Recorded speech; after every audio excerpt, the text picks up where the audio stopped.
Hello everyone, it's Jessica and I'm back with another process video for you for the Therm web design team, and today I'm doing something a little bit different. I'm going to show you how to make some swivel birthday cards that hold money or gift cards. So these are going to be a round shape, so I'm using my Olfa cutting mat, roller, and X-Acto knife, and I am just cutting some circles in half here.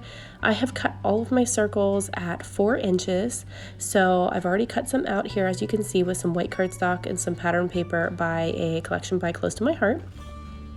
And I cut them all at 4 inches, and then I'm going to cut a couple of these down. The pattern paper ones I'm cutting with one of my dies on my manual die cutting machine, and then I also cut some out in vellum because I'm going to actually make a shaker pocket on the front of all of these. So I've cut a little shaker frame out of the pattern paper, as you can see, and then I've cut the full circle in a sheet of vellum as well. That way I can make it into a actual shaker. So I'm attaching my pattern paper onto one of my white cardstock circles, and I am just using some easy tear tape for that because I know that it's going to stick really well and it's not going to go anywhere. So I'm just adhering both of those first, and then I'm going to take my little frame and my little vellum sheet and make sure everything matches up before I put my adhesive transfers on. So I'm grabbing my Unity adhesive transfers. These are the sentiments, and they come with happy and thanks and some birthday phrases and different things. So they're one of my favorites to use, but I am going to cut out 2 of the happy and 2 of the little birthday squares to use on both of my cards because I'm going to make 2 today. So I'm just making sure that everything is going to fit inside my circle, and it does. It fits there perfectly. I'm going to take the backing piece off of the adhesive transfer and just kind of gently place that down on my piece of vellum. So I know it's hard to see the vellum because it is clear, but I do place it directly on top of the vellum piece. And then I'm going to do the same with the little happy, just being careful not to overlap those pieces. So if you overlap them, they're not going to transfer correctly. While my laminator is heating up, I am putting these down and making sure that they're adhered. You just have to kind of press on them gently just to make sure that they stick on there. And then I'm going to actually sandwich these in between a sheet of craft and carrier sheet. So while that's running through my laminator, I'm going to do some stamping on the inside of my card.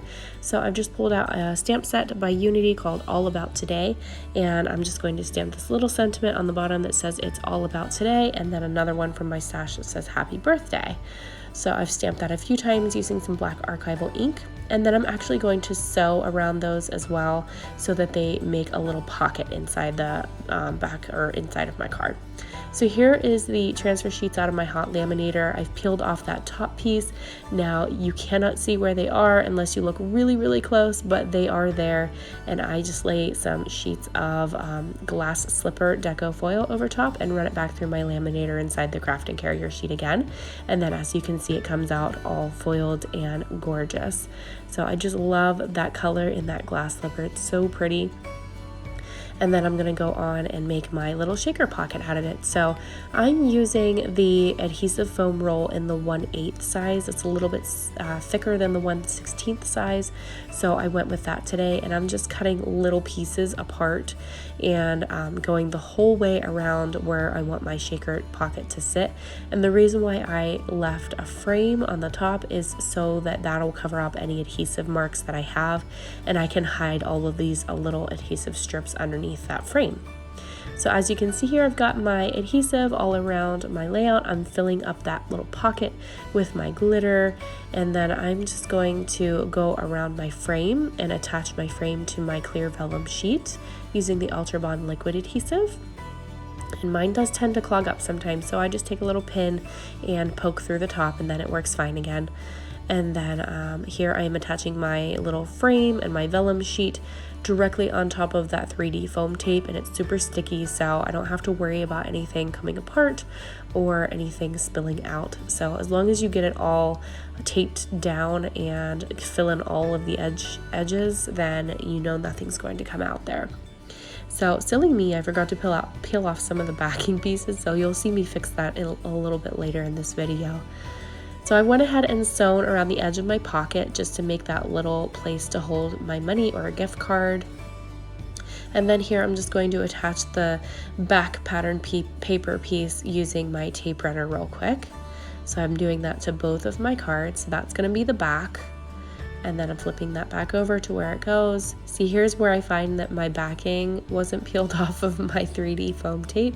So I tried to glue it because I thought maybe it wasn't sticking for some odd reason because of me cutting it with my scissors, and maybe the adhesive rubbed off on my scissors because that was a problem too.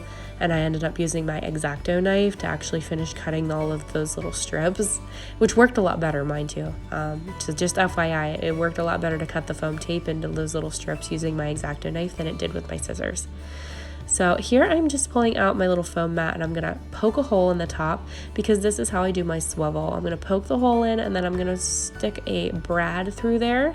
And the one I did the whole way through, and then the second one I figured out that I didn't want it the whole way through. I'm actually going to hide it under my pattern piece of paper. So I peeled the pattern piece back off of the back, and then poked my hole, put my brad through, and attached it. And then I stuck that back piece back down so you can't see that. So here's the finished result with my little money gift inside. Here's some close-ups for you. I hope you guys enjoyed this video and this process today. I know it's something a little bit different from my usual scrapbook layouts, but just something fun and exciting, and I loved doing this for you. So thank you so much for watching, and have a great day.